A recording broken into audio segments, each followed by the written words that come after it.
terça-feira, vamos ver a compaixão de Jesus. Interessante que o apóstolo Paulo, ele cita aqui em 2 Coríntios 1:3, descrevendo o nosso Deus como um Pai de misericórdias e um Deus de toda consolação.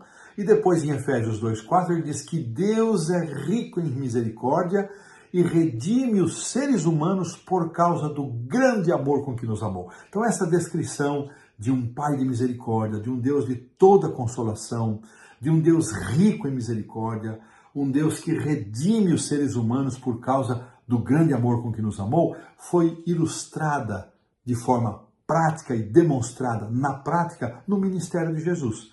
A pergunta 3, vai nos trazer aqui alguns textos.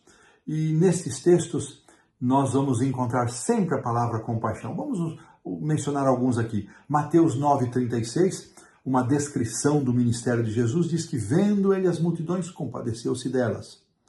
Depois, em 14:14, já no ambiente da multiplicação dos pães, ele viu Jesus uma grande multidão e compadeceu-se dela e curou os seus enfermos. Depois, em Marcos 1:41, naquele encontro de Jesus com o leproso, logo no início do seu ministério, diz que Jesus, profundamente compadecido daquele homem, estendeu a mão e tocou aquele homem e curou, purificou aquele leproso. Depois, em 6:34, uma repetição da multiplicação dos pães, Marcos acrescenta que Jesus olhou para aquela multidão e não só teve compaixão, mas ele se compadeceu porque ele viu a multidão como fossem ovelhas sem pastor. Então, ênfase nessa compaixão. Interessante que nos evangelhos, várias vezes Jesus é retratado como sendo movido por compaixão diante das pessoas que enfrentavam aflições e necessidades.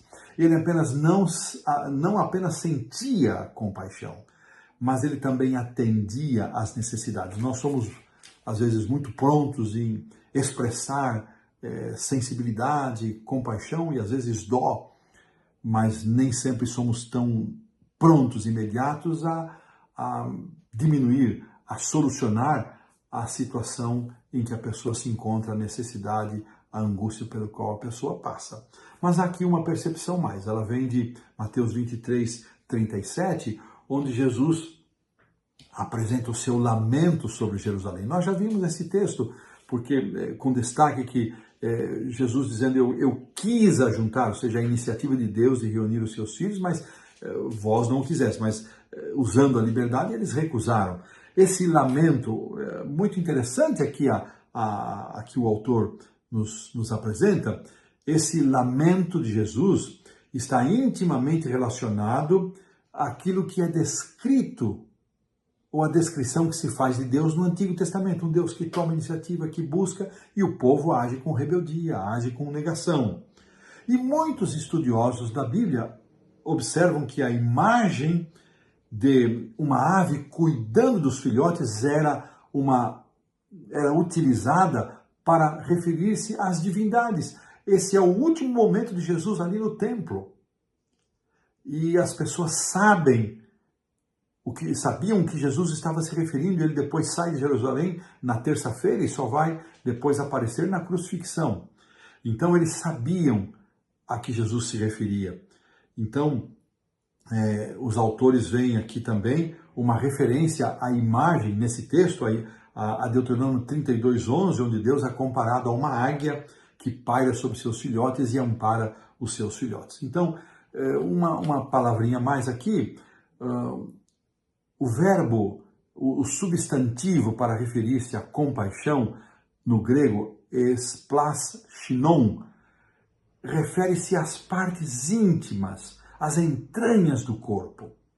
E o verbo esplashinizomai, então, ele é utilizado para referir-se à forma como Jesus se compadeceu. Então, esse significado, né, isso que vem de dentro, essa palavra compaixão, vem dessa palavra que significa algo que vem de dentro do íntimo, e é esse o verbo também utilizado. E assim, nós podemos ver e contemplar Jesus sendo a ação prática, a demonstração prática. E eu quero falar mais uma vez, já falei e talvez volte a falar, todas as vezes que você for tentado a duvidar do amor de Deus, da justiça de Deus, da sua misericórdia, em função de situações humanas que acontecem nesse mundo de pecado, para as quais não temos resposta e nem compreensão, ao invés de duvidar de Deus, olhe para Jesus.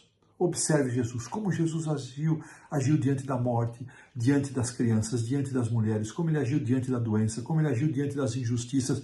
Aí o seu coração ficará acalmado, mesmo que não tenhamos as respostas para todas as situações, mas quando visualizamos Jesus em ação, muito do caráter de Deus é revelado. E dessa maneira colocamos aqui um ponto final na lição da terça-feira.